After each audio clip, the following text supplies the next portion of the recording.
limpahan rahmat, hidayah, dan karunia-Nya kepada kita, sehingga pada pagi hari ini kita masih bisa melakukan aktivitas bersama-sama, kita masih bisa memenuhi bulan yang penuh dengan maghfirah ini, yaitu bulan Ramadan, dan kita masih bisa saling bersilaturahmi dengan teman-teman maupun dengan anak-anak didik kita. Yang kedua kalinya, sholawat serta salam marilah senantiasa kita sanjungkan kepada Nabi besar Muhammad SAW, yang senantiasa kita nantikan syafaatnya kelak di yaumul qiyamah.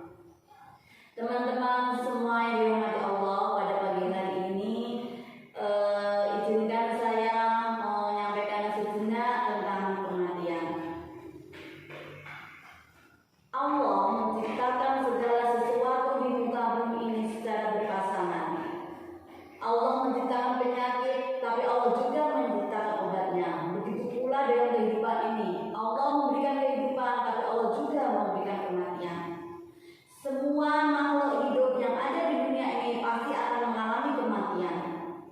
Allah berfirman dalam Quran surat Al-Imran ayat 185. Bismillahirrahmanirrahim. Kullu nafsin dha'iqatul maut. Yang artinya bahwa setiap yang bernyawa itu pasti akan mengalami kematian. Rekan-rekan semua yang saya banggakan, manusia hidup di dunia ini hanyalah sementara. Dunia ini hanyalah sebagai ladang bagi kita untuk menanam. Sedangkan di akhirat nantilah kita akan memetik hasilnya. Tidak ada yang kekal di dunia ini kecuali Allah. Oleh karena itu kita harus ingat dengan kematian, bahwa kita kelak akan mengalami kematian. Semua perbuatan yang kita lakukan di dunia ini akan dimintai pertanggungjawabannya. Bagaimana cara mengingat mati? Ada beberapa cara untuk kita mengingat mati. Di antara lainnya, kita dianjurkan untuk berziarah. Kenapa kita dianjurkan untuk berziarah? Dengan kita berziarah, kita melihat di mana tempat banyak sekali jasad yang sudah dimakamkan di situ.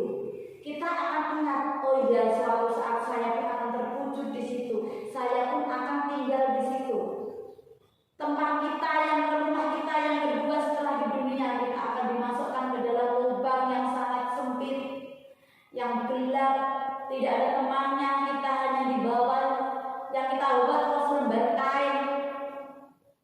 Kemewahan di dunia, jabatan, istri cantik, suami yang ganteng, tidak ada yang mau menemani kita.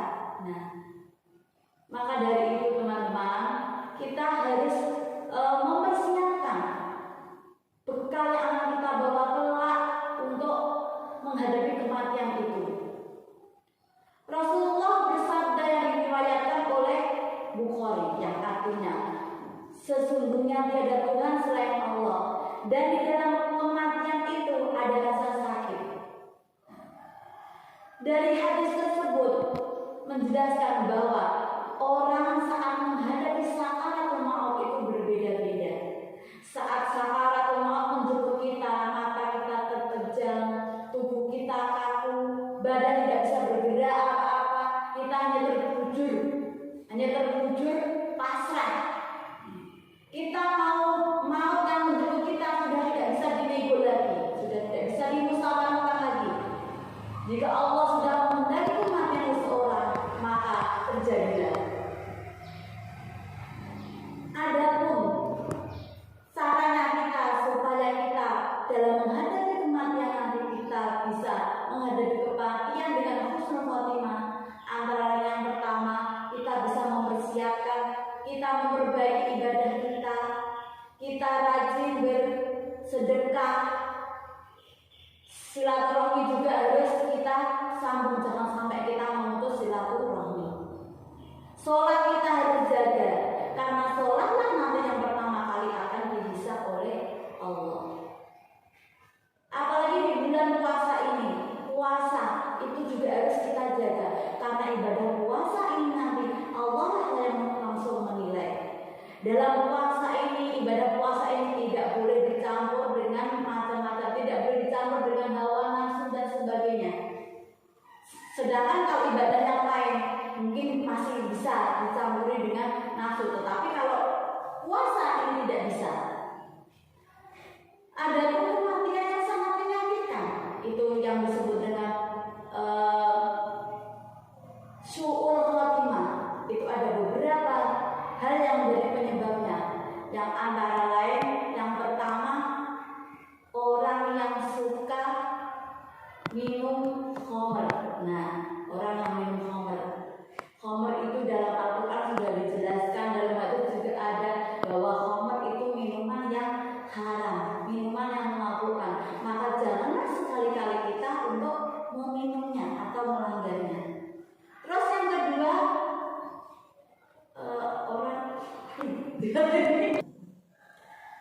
adapun salah satu penyebab dari orang yang meninggal dengan su'ul khotimah yang pertama, orang yang selalu mengabaikan sholatnya. Karena sholat itu merupakan ibadah yang pertama kali dihitung oleh Allah.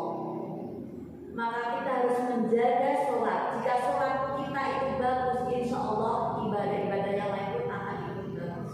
Sedangkan yang kedua, orang yang suka minum khamr. Khamr itu adalah minuman yang dilarang, minuman yang memabukkan, yang dilarang oleh Allah. Maka jangan sekali-kali kita untuk melanggarnya, untuk meminumnya. Sedangkan yang ketiga, durhaka kepada orang tua. Kita bisa ada di dunia ini karena ada perantara orang tua yang sudah banyak jasanya kepada kita, sudah mengandung kita sebagai ibu, sudah mengandung kita ketika kita masih dalam kandungan 9 bulan, lalu disusuinya, dibesarkannya sampai dewasa pun orang tua masih memelihara kita. Beruntunglah bagi mereka yang masih memiliki kedua orang tua, sehingga mereka masih bisa untuk berbakti sebagai ladang pahala bagi mereka untuk mengurus dan memelihara orang tua itu. Terus yang selanjutnya yaitu orang yang menyakiti muslim lainnya. Dalam sebuah hadis disebutkan, innamal muslimu akhul muslim la yadlimuhu wa la yuslimuhu. Saya ulangi sekali lagi. Dalam sebuah hadis disebutkan, al muslimu akhul muslim la yadlimuhu wa la yuslimuhu. Seorang muslim itu adalah saudara muslim lainnya, tidak boleh menganiaya dan membiarkan untuk dianiaya. Dari hadis tersebut kita bisa mengambil kesimpulan bahwa kita tidak boleh saling menyakiti muslim lainnya. Kita harus saling menjaganya. Kita harus saling tolong menolong selama itu dalam kebaikan. Teman-teman yang dirahmati oleh Allah, kematian yang baik ataupun yang buruk itu tinggal kita sendiri yang memilihnya. Kita mau pilih yang husnul khotimah atau su'ul khotimah.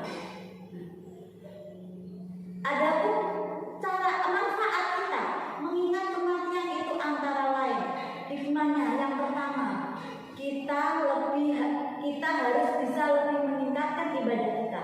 Ibadah kita tingkatkan, semakin perbanyak ibadah kepada Allah. Boleh kita memikirkan dunia, tetapi akhirat juga harus kita pikirkan, karena kehidupan di dunia hanyalah sementara. Terus yang kedua, segeralah bertobat. Manusia itu tidak lepas dari dosa atau kesalahan. Oleh karena itu, maka sebaiknya kita segera bertobat sebelum ajal menjemput kita. Apabila sakaratul maut sudah datang, maka pintu tobat pun akan tertutup. Terus yang ketiga, kita memikirkan kehidupan di akhirat. Jadi kita tinggalkan, kita sisihkan sejenak kemewahan yang ada di dunia ini, janganlah kita utamakan. Apabila kita memiliki rezeki yang banyak, maka kita juga harus berpikir untuk bersedekah, untuk berinfak sebagai bukti syukur kita kepada Allah, sebagai bekal kita di akhirat, karena itu merupakan celengan kita sebagai tabungan kita. Terus amal-amal ibadah yang lain juga harus kita lakukan. Teman-teman yang dirahmati oleh Allah, marilah pada bulan Ramadan ini kita tingkatkan keimanan kita,